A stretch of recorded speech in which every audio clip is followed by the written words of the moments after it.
C'est l'histoire d'une villa secrète, celle du président guinéen Mamadi Doumbouya. Alors vous connaissez tous Mamadi Doumbouya, l'un des dictateurs les plus féroces d'Afrique de l'Ouest, qui a transformé son pays, la Guinée, en une vaste prison à ciel ouvert où sévissent des escadrons de la mort qui enlèvent tous ceux qui font de l'ombre à Doumbouya et où règne la corruption.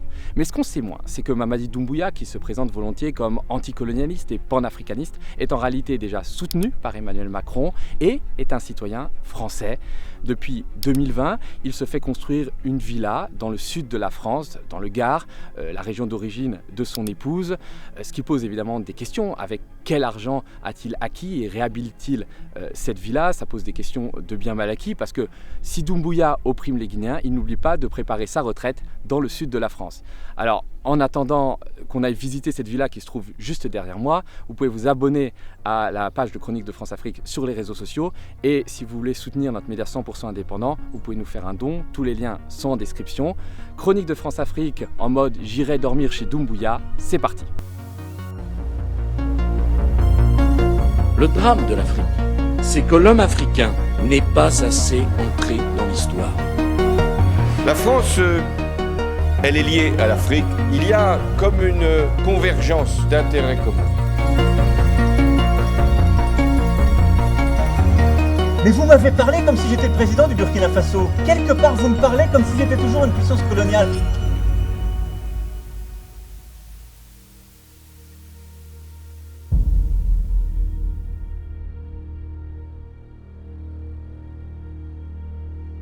En général, les dictateurs africains aiment s'acheter des duplex à Paris ou des hôtels particuliers à Neuilly. Mamadi Doumbouya, lui, a choisi un coin de campagne dans le sud de la France, au pied des Cévennes. On a donc pris le train et la première chose qu'on a faite en arrivant sur place, c'est d'aller consulter à la mairie le permis de construire de son pied-à-terre. Bonjour madame. Madame Darbou Doumbouya. Ok. Monsieur Doumbouya, monsieur, madame Doumbouya. De qui par rapport à la personne? On est journaliste. D'accord. Pourquoi vous êtes journaliste et pourquoi vous voulez consulter les permis d'un tel cadre? Vous n'ignorez pas que le propriétaire de la maison est un chef d'État. Et c'est toujours intéressant de savoir comment l'argent éventuellement d'un pays est utilisé.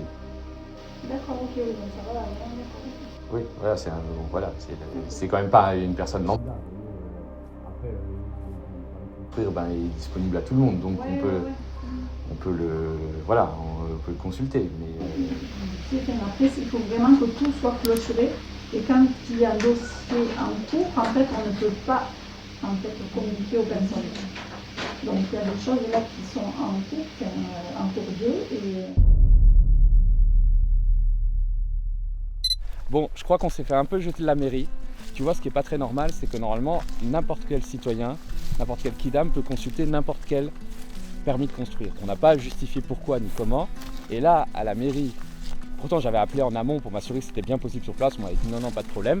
Et là, on arrive, on donne le nom de Doumbouya Darbou.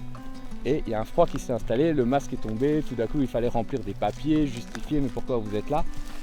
Donc on sent que c'est quand même un peu compliqué. Donc bon, on va faire la demande après, mais là on va pas désarmer, on va aller voir la fameuse maison du président guinéen. Sauf que le problème c'est qu'on n'a pas de permis. J'ai 35 ans et toujours pas le permis, et jamais su rien faire à part embêter les gens. Donc on marche et on galère.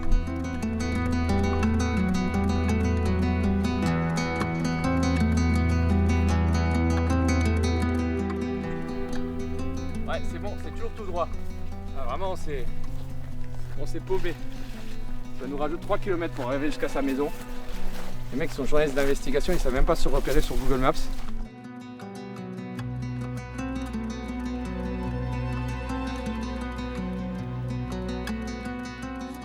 Après 2 heures de marche, on est bien arrivé devant la fameuse maison de Mamadi Doumbouya qu'il a achetée en 2020 quand il était encore patron des forces spéciales du précédent président Alpha Condé. Il l'a acheté avec son épouse. Il l'a acheté pas très cher, c'était 150 000 € puisque c'était une vieille ferme en très mauvais état qu'ils ont racheté à une vieille dame qui était à la retraite. Mais depuis, ils ont fait des travaux. Vous voyez la grue, à mon avis, j'ai pas le montant des travaux, mais ça doit chiffrer en centaines de milliers d'euros. Le tout financé par le contribuable guinéen. On se demande où passe l'argent des mines guinéennes. Il est passé juste là. Après, finalement, c'est assez raccord avec ce qu'est Doumbouya, puisque Doumbouya, il a vécu pendant très longtemps en France. Il a d'abord été videur de boîte de nuit aux Pays-Bas et puis il s'est engagé dans la Légion étrangère française. Même juste avant de devenir président, il était domicilié dans une caserne de gendarmerie dans la Drôme. Donc finalement, c'est quelqu'un qui a des attaches très fortes avec la France, ce qui explique aussi le soutien que lui apporte Emmanuel Macron. Donc là, on a vu qu'il y avait des ouvriers qui travaillaient. On va aller quand même essayer de poser 2-3 questions et de voir de plus près la villa. Avant qu'on aille toquer à sa porte, faut quand même rappeler qui est Doumbouya.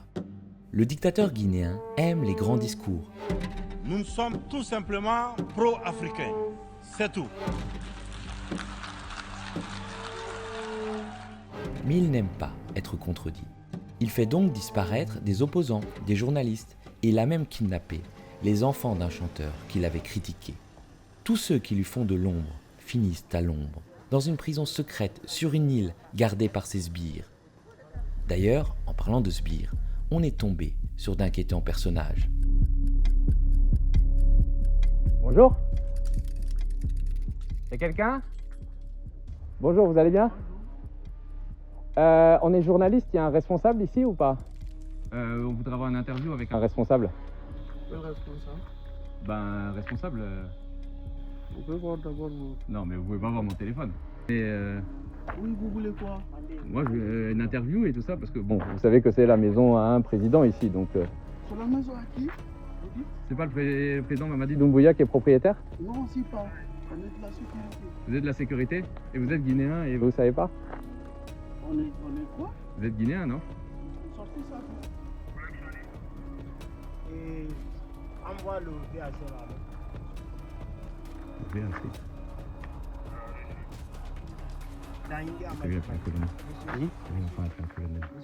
Oui, s'il vous plaît.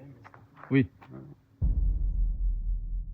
Bon, la sécurité du Home Sweet Home de Doumbouya a commencé à être vraiment menaçante. Alors, on a préféré prendre la tangente. Mais les vigiles nous ont poursuivis en voiture. Hein? Fais gaffe. Hein.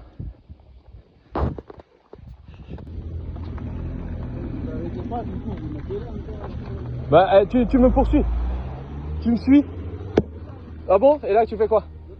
Bah alors, vas-y. Parce que tu m'as pris en compte. J'ai pas pris en image. Avance. La gendarmerie du coin a quand même fini par intervenir. Mais surprise, elle ne s'est pas rangée de notre côté. Vous comprenez que c'est un peu dérangeant, on est journaliste en fait. Et ces messieurs nous suivent de manière menaçante. Vous savez que c'est la maison du président guinéen. Quand même, c'est encore plus litigieux. Alors non, c'est pas encore plus litigieux. Là, ce qui est litigieux, c'est voir et surtout qu'ils nous suivent de manière menaçante et tout ça, c'est inacceptable. Bah, le problème, c'est que c'est leur métier, quoi. C'est leur métier la de quoi? sécurité.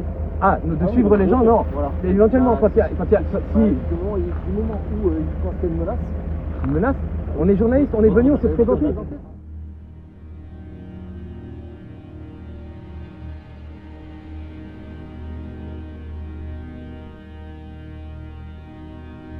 Les gendarmes ont même exigé de contrôler nos images, ce qui est complètement illégal sans mandat. On est reparti de ce charmant village, avec le sentiment que même au fin fond de la campagne, la France continue à protéger son bon petit soldat Doumbouya.